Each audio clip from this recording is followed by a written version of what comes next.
Hi, I'm Amy, and this is your sewing room solution. I love machine embroidery, and if you haven't tried it, please stop in and see us, and we'd love to show you how amazing these new machines are. You push a button and you get credible, beautiful embroideries on anything, towels, tote bags, you name it. If your husband lays down, even his undies will have embroidery on them. So you never know. It's endless what you can embroider on. But the big thing is not what to embroider or what design to use, is what kind of stabilizer do I use. Good stabilizer gives you great results when it comes to your embroidery designs. I'm going to show you some samples and just some of the few different types of stabilizers that are out there that you can use for different types of embroidery projects. One of the first things and the easiest things to embroider on is just pure simple cotton. This is just a cotton pillowcase with just a little row of dainty embroideries along the band.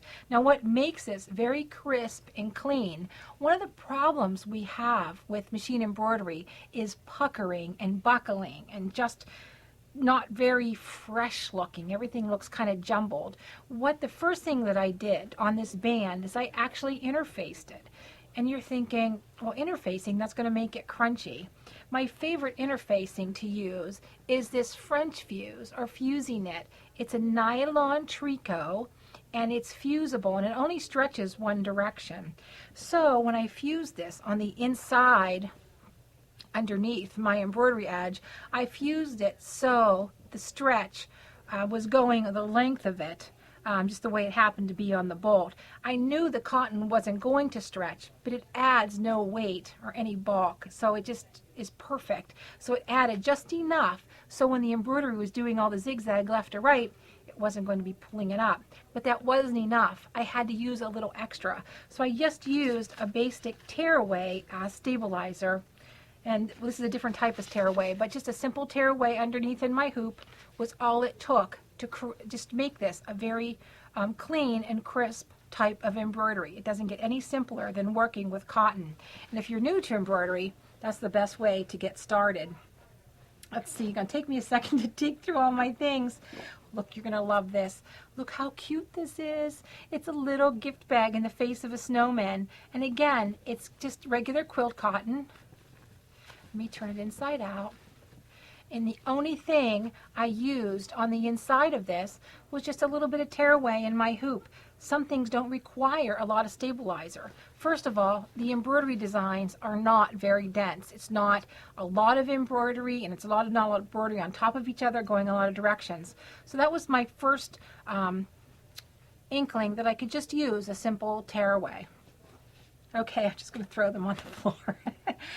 And we have another piece of cotton here. The other thing, when I'm doing embroidery on cotton, this is going to go, well, was going to go into a table runner for my patio. This is something that I love to add, and it's kind of new. It's called Thermore cotton batting. And when you think batting, I know you think quilting, but this makes great for table runners behind sweatshirts. It's perfect for cotton because it gives, you see how the lettering has a little bit of poof to it? Something we wouldn't get if we just used a flat tearaway stabilizer. So this is perfect. A little bit of this, just one layer behind in my hoop, is all the stabilizer I need to get this nice fluffy looking embroidery. So when I put these together, I'm still going to add a backing and still do a little bit of quilting, but it's all I needed. So it gives me a little option when I want a little bit of lift in my embroideries. Okay, now this is cotton quilting. It's a pretty little table runner for my dining room. You can see the back, just like that. Now, I didn't use any stabilizer.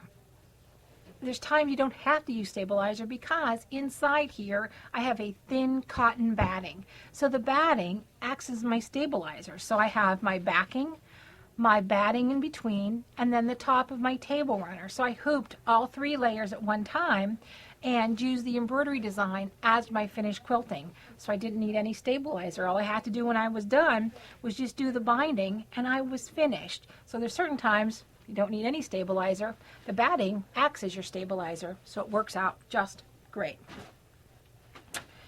Okay, this guy right here, my little binky bag. Yes, there's binkies inside. When I make a little project like this, whether it's a little bag or something, again, this little piece right here, I didn't use any stabilizer because I took the time to interface, just a light whisper weft interfacing in my lime green. So when I did my embroidery on my lime green, then I was okay. I didn't have to add an extra stabilizer because the interfacing stabilized it. Basically, they're not interchangeable, because if you were making a garment, you wouldn't dare use stabilizer through it in a collar instead of interfacing. But a little bit of interfacing instead of stabilizer gives things a nice, crisp look, especially when you're making something utilitarian like a little tote bag. Towels. Boy, I get more phone calls on towels than you can imagine. This is what we call a red work design, just a simple trace like penny squares that they did in the 20s and 30s. Again, didn't use any stabilizer. There was absolutely no need to. This towel is just a bar towel, and it's so thin, there is nothing to it. I know the stitches were going to be thick enough, they were going to hang right in there. So this was just one time on a towel. I'm going to let you get away without using any kind of stabilizer because the design allowed me to. Now this particular towel, this is something called towel embossing, where the background is totally mushed down and then the relief pops through to see the monogram. Now when I do towels, I don't do any stabilizer in the back. You know why? Because if I would use a tearaway or something in the back, when you give it as a gift, it's all ooky on the back, and nobody likes that. And who hangs the towel up right after the first time you hang it out? Nobody picks it up, and nobody folds it pretty, and nobody hangs it over the towel bar. Maybe once, and that's about it. So the topping that I used is a wash away. Now this wash away is a total, it looks like plastic. It's a seaweed byproduct. And I have here a can of water. Now, I can't stand to do this, but I have to confess. You just rinse out your towel. Now this goes on the top of your towel. If it makes you feel better, you can put it underneath. It washes totally away. Now, I will tell you, I'm not a fan of the texture when I do this. So usually I do this in the washing machine. So I just put it in the warm water, and you kind of rinse it, and it gets this texture. So trust me, after you rinse it off a few times, it goes totally away, and your towel is perfectly beautiful. So then when you give it as a gift, it's totally washed off and everything is perfectly fine. So that's how I like to do my towels. Now, I will tell you there's another product, and it's called Heat Away. It says right on the manufacturer instructions not to use on towels. However, I'm a little bit of a rebel, and I do use it on towels. And I think they don't want you to use it on the towels because it doesn't come totally out of the nap, and it leaves kind of a hardness or a crunchiness. But most cases, I can get it all the way out of my towel. There's another way to use this too. I'm going to pull my iron over here and just excuse the little dirty board. Now, you're going to die when I do this. Let's activate the iron. It's one of those auto shut off ones. When I take this and stick it to the iron, you instantly have a heart attack because you would be yelling at everybody in the house for doing that. So once it sticks to the iron, you're just going to take it to your ironing board and just rub it around. And what happens is it turns to those little kind of plastic pellets and just brushes away. How cool is that? So an hour before the bridal shower, when you're on your way out the door and you just finished your towel, you don't have to wash it. You can just press it and off it goes. So that's another cool way, as a heat away stabilizer when you have to get things done right away and you don't have time to wash them. Another reason for wash away stabilizer is when you're making lace. Now lace, these beautiful 3-dimension ornaments, now these are from Dakota Designs, which I really like their stuff. You make 3 sides in the hoop, and then they just kind of self-button together. You can see there's some lace openings in there. If I used any kind of stabilizer that was paper or whatever, they wouldn't be pretty. So this is the time when you pull out the wash away stabilizer. Now this is a different type of wash away. We went through dissolve away, that was like a film. We went through the heat away, which you could never get your iron in all them little holes, so that wouldn't work. This is called a fibrous wash away or a paper wash away, and it's really, really tough. and sturdy. I love this stuff for making lace because it really can hold up to the density of the designs. And it's the same thing. When I rinse it in a little bit of warm water, poof, it's gone and it's no big deal. And then you have a gorgeous freestanding project when it's done. You can see that here. These are lace bookmarks. How cute is this? When you give it with a gift card to your favorite bookstore, you just have to love that. And then how about some lace maybe on the top of a ready-made t-shirt? It's the same thing. There's a little bit of organza inside of here. But again, that fibrous wash away holds up with those heavy stitching. So if your lace design is heavy and dense, the fibrous is the way to go. If it's thin and wimpy, it's okay for the film if you're putting on the top of a towel or something that doesn't have a lot of body to it. So that guy, get those out of the way. Now, the fibrous wash away, this little sign here that said baby sleeping, this was actually done as an applique, which means we hooped the fibrous wash away in our hoop. We laid down the first layer of our fabric, and after it did the first outline, we trimmed away. So it did the satin stitching. And then the only thing we had to do is go along with a damp finger, okay, a wet finger, and it just melted. Just rinse the stabilizer away just with our finger, and we had this nice hard finished crust. So there wasn't any pokies around our satin stitching. Another reason for that beautiful fibrous wash away. Okay, fleece. Fleece. The whole world loves fleece. Now, when you are doing embroidery with fleece, there's a couple things. First, it's stretchy, which means clue number one, the stabilizer has to be attached to the fabric. Whether you use an iron-on stabilizer, which is what this is. This is an iron-on tearaway. It has a waxy side that presses onto the project, and then just a tearaway side. But I don't know if I want to tear away something that's on fleece. First of all, this is white and this is black. And the other thing about fleece, whether it's sweatshirt, whether it's t-shirt, anything that has a nap or a sponge to it has to have a topper. And that's what's nice about this heat away or the wash away. You always have to put this on the top of your project. This keeps the stitches from sinking down into no man's land on anything that has sponginess to it.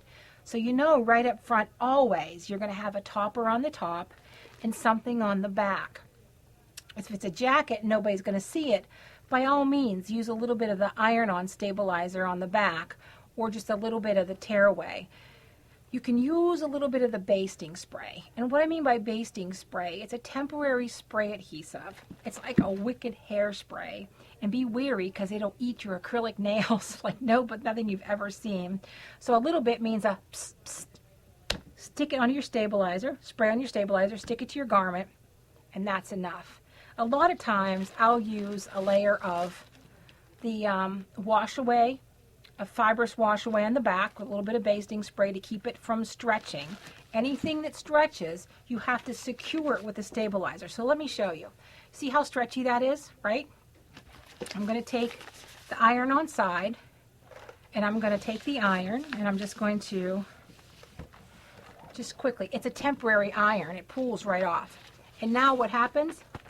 I can't move my knit. So when I go to put it in the hoop, it doesn't stretch as I'm putting it in the hoop. So that would be my back. This would be my front, the fibrous wash away. So that would ensure me I would have no sunken stitches on the top and no stretchy outies on the back. Fleece requires two types of stabilizer. Now, onesies, baby onesies. Oh my goodness. It never fails. The first person who takes home a brand new embroidery machine wants to do a baby onesie. It's the hardest thing to embroider on this earth. The thinner the knit, the stretchier the knit, the harder it's going to be. Now the theory is the thinner the knit, the more stabilizer it's going to need. Now you can see the octopus, he's an applique, so he's got a little bit of fabric there. And first of all, they're so tiny to hoop. Now there's not much nap on this, so I'm not so worried about using a topper on the back. But on something like this that's going to be next to baby, this could be very, very itchy. So my hint for this is I take a couple layers of this tricot interfacing, and I'll iron a layer this way, and then I'll iron a layer going the other direction. So the stretch goes one way and then the stretch goes the other way, kind of cancels them out, and it's very, very soft for the baby.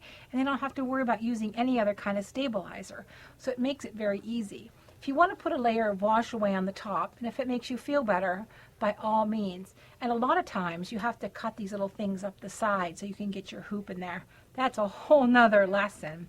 But with babies, always, even if I just use a regular tearaway, I always cut a piece of this out and cover up that itchy embroidery. It makes them feel a whole lot better. Now, tote bags, big plastic vinyl tote bags, things that are so hard to hoop, things that are hard to use, they don't really require any kind of stabilizer, but what they require is something to hold them in the hoop. One of the things is one thing we call sticky paper. There's kind of a lot of names for it, but it's this gridded paper. Ooh, I'll say in a second, let me get my pen. Let me do it this way. Oh, you dirty guy. Here we go. There we go. Acrylic nails. So I've hooped this sticky paper. I'm going to take a pin, and it's covered up by this covering paper here, and I'm just going to score it with this, and I'm going to try to catch it.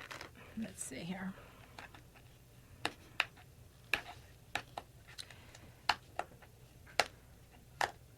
There we go, just enough to get a little section pulled up.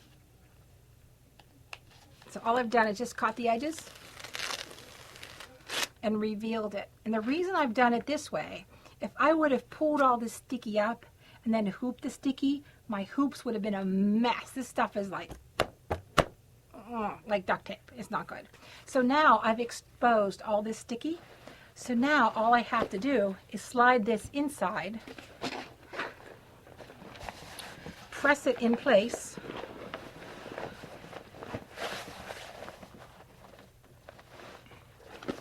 press it down, and now it's ready to slide into my hoop because it's stuck. It's not going to come off.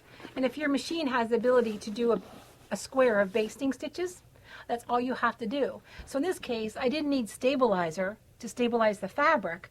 I need stabilizer to hold it in the doggone hoop so it would actually sew it out. So sometimes stabilizer has more than one use. Now, sometimes people complain about the sticky paper gumming up their needle. All I do is keep a cotton ball with a little bit of denatured alcohol right next to my machine. After it stops for color change, I'll just wipe down my needle a little bit. It's that simple. It's no big deal. It's a lot easier than trying to find a different way to kind of hoop this kind of a project. Because once you do one for somebody, I'm sure there's 9 more names to follow for somebody else who wants a tote bag just like it. So that's another use for something like sticky paper. Ugh, let's get that up there. Let's get that off there. Now, sweatshirts. Everybody likes embroidered sweatshirts. The first thing I do is I kind of cut them up the side. I know I know there's no side seam on most sweatshirts, but Lord have mercy, you have a sewing machine, and some of you even have sergers, so it's no big deal. Now, sweatshirts. Stabilizing sweatshirts. Something you have to have is iron-on tearaway. This is the stuff that has the waxy on one side, the tearaway on the other. You open up your sweatshirt, you iron on the tearaway, and you have to have it bigger than your hoop. You cannot cheat stabilizer. Do not scrimp. Do not put a piece this big right behind the size of your design when you're using a hoop this big. It doesn't work that way. It has to be big enough so when you snap it in your hoop that the stabilizer fits in your hoop so it doesn't pull away and unstretch what you're trying to stop from stretching. So you're going to use some of this in the back and a layer of the wash away on top. And I used metallic thread on the reindeer. And I don't have a problem with metallic thread. I'll give you a hint someday about how to handle metallic thread. That's no biggie. And that is super simple. And when I'm all done, I tear away my stabilizer gently from the back. And a little hint about tearing away, I have some already on here. I put my thumb, like that, on my satin stitching, and I lift up my paper and I pull away. Don't just stand here and just yank the whole sheet, because that satin stitching is delicate and you don't want to pull all that pretty stitching to the back. That's crazy. So just a little bit at a time. While you're sitting watching Oprah, you know, you can be pulling this away, doing something just like that. Okay, that is just a couple of simple projects. Some you can get started with your stabilizers. Stabilizers, you can't have enough. So stop in the store, get a couple yards of everything so you have a nice stash of stabilizers. So when you want to do something, you can do it right. Okay, this is your sewing room solution.